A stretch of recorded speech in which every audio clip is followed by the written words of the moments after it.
Well, this has been a bold choice by the government, actually following a campaign promise. And so, in a sense, the government had no choice. It had to deliver on a campaign promise, which was the centerpiece of their political platform. It cost overall 9 billion, 9 billion on a yearly basis. The government has already used a bit of a trick but with a late start. It was supposed to start in January 1st, then it moved into May 1st in order to save some money.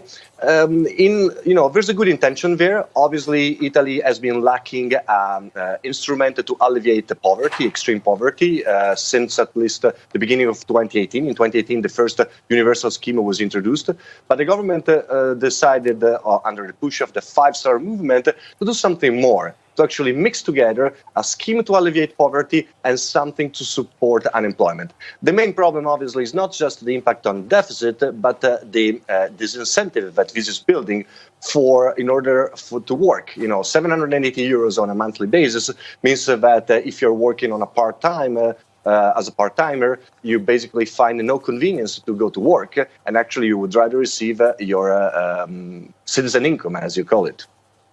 But the scheme's backers are insisting that this will help unemployed Italians get back into work. What's their argument for that?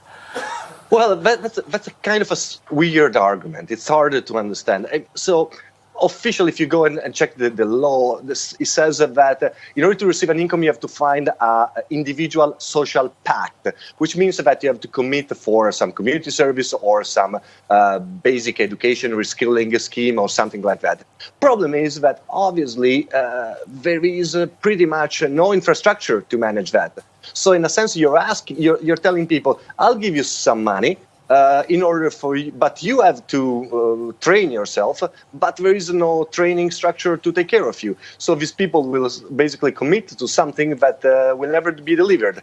And what was the good intention? Retraining people that are at the extreme, in extreme poverty or in a difficult position, and so having a hard time to getting back on the job market, ends up being just a transfer scheme. So, if you just look around at other examples that have been implemented in other countries, the risk here is that this scheme will actually deliver the typical poverty trap. So some people will find no convenience to actually actively look for jobs, but rather be stuck in a scheme that by which they receive some money.